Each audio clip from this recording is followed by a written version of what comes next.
Hello everyone, welcome to Intrinsic Archives. My name is Verlaine, but you can call me V. If you are new here, welcome. If you're a returning subscriber, welcome back. In this channel, we do beauty discussions and lots of commentary. So if you like what you see and you want to see more, go ahead and like and comment down below. Say it with me. If you're feeling the vibe, go ahead and subscribe. Show your girl some love and hit that subscribe button down below. And don't forget to follow me on my social media, CoffeebeanVee. So today we are going to be discussing the viral comment of the Kim Kardashian that she stated a couple weeks ago in regards to working hard. This clip single-handedly has started a million of memes, comments, videos after videos. Let's be honest, the people are not happy.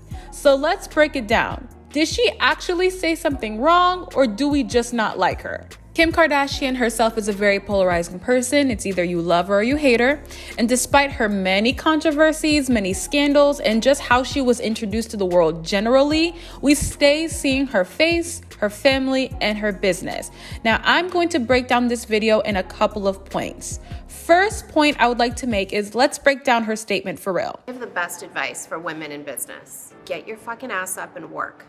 It seems like nobody wants to work these days. That's so true. You have to surround yourself with people that want to work. Have a good work environment where everyone loves what they do because you have one life. No toxic work environments, and show up and do the work. Okay, did she actually say anything wrong? Toxic work environments aren't good. Anyone who's worked in a toxic work environment knows that it truly is hell on earth. Having a good work ethic is important when it comes to having, keeping, and potentially advancing in a career. This generation alone has been deemed one of the laziest generations due to its get-rich-quick schemes, not being able to stay at a job for very long, so on and so forth.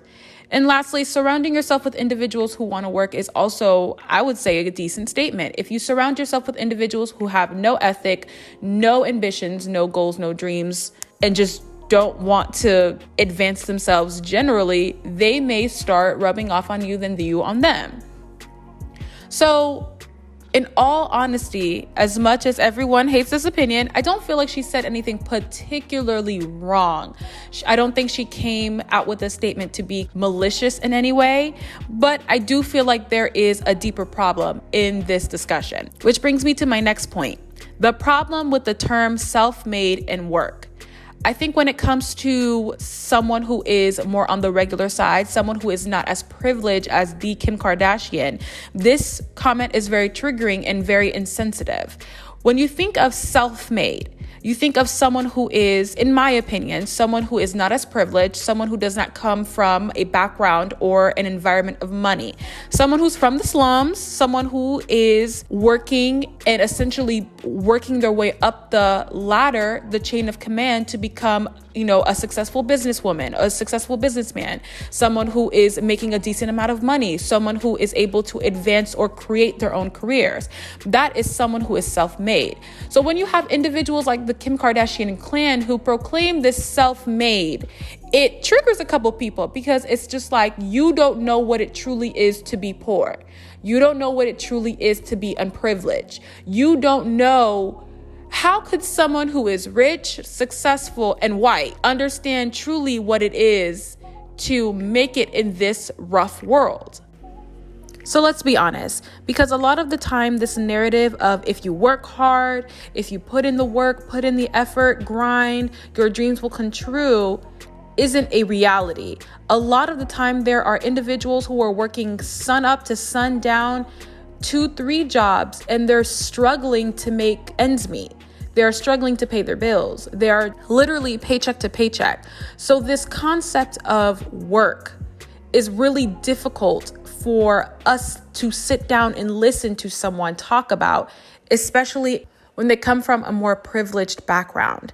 This isn't the first time this has happened. We've had other individuals, other celebrities who like to preach about working hard, about making your dreams come true, and a lot of regular folk, I would like to say, and I'm included, who look at them and it's just like, that's rich, coming from someone who is rich, successful, come from a long lineage of family money, to lecture me about hard work and if I put in the work ethic and if I just shut up and get my ass up. It's tiring. It's tiring to get your ass up. It's tiring to wake up every single morning and clock into the job that you kind of like. We're almost sold this dream that if you go to school, if you get an education, that this job that you're doing, this 9 to 5, is just going to fulfill you every day and you're just going to absolutely love it and so on and so forth. It's not about the money, but it is. And I think that's what's making people more angry. This concept of work is really interesting to me when it comes to this discussion, because a lot of people truly do not believe content creation, posting on Instagrams, things of that department is not work. To them, it's almost a hobby. Some people believe that work is waking up in the morning, clocking into your 9 to 5, working all day, coming home. That's work. And as much as we like to disagree, and in these coming years, we finally accepted, or we finally discovered, like, yes, you can make lots of money as a content creator. It's still not wildly accepted or appreciated, to be honest, if you really think about it. How come someone who posts these videos online are making thousands and thousands and thousands of dollars compared to someone who got their education, pulled a loan, did all that jazz, went to school, is working in a respectable job, and is not making even a quarter of what they were told or were sold the dream that they would be? So let's take a deep breath and really think about it. Are we angry at her statement, or are we angry at the messenger? What I've noticed when it comes to this discussion on whether or not her statement was insensitive or had any basis behind it, a lot of individuals aren't necessarily debating her statement. They're debating, or they get into her as a person.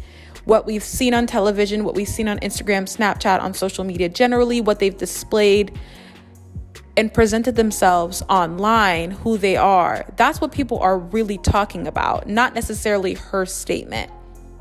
So it makes you wonder, as a society, are we just finding a common enemy to go after? Because let's be honest, her statement isn't necessarily wrong. I don't think it says anything that's completely crazy, but I think a lot of individuals are upset of who's saying it. I think this is an interesting view in society of how we truly perceive work. Our feelings towards this economic pressure that we are faced under. Us regular folk, we are sold the dream. We are told this over and over and over again by the privilege that if you just work hard, that your dreams will become a reality. But the truth is that's not correct. Working hard and having a good work ethic does not equate a successful career. It just doesn't. Opportunity, connections. A lot of the times, even when you get a degree, even when you have the proper schooling, you know how difficult it is to get a job unless you get a connection? Sometimes it's not what you know, it's who you know at what time. Something I notice a lot of people don't bring up in these topics is advantage or privilege. Though there are individuals who seem to have much more, or it seems to be at a greater take, everyone has an advantage to at least someone else. Whether it's your looks, for example, or your height, making you more capable of doing a sport, your intelligence, you're just naturally born with an incredible memory, a talent of singing, so on and so forth. These could be considered advantages that you can one up another person in your life. So even if we were able to iron out the economic background, we all lived in a singular utopia, there's still going to be some sort of advantages that's even deep rooted in our DNA. So it's not only what you have, but even if you have little, what are you doing to maximize it? Those are my opinions. I would love to hear everyone's opinions down below. Let's have a discussion. Do you feel like what she said was insensitive? How do you feel about the word self-made? Feel free to like, comment, subscribe, share it with your family and friends, and I will see you in my next video.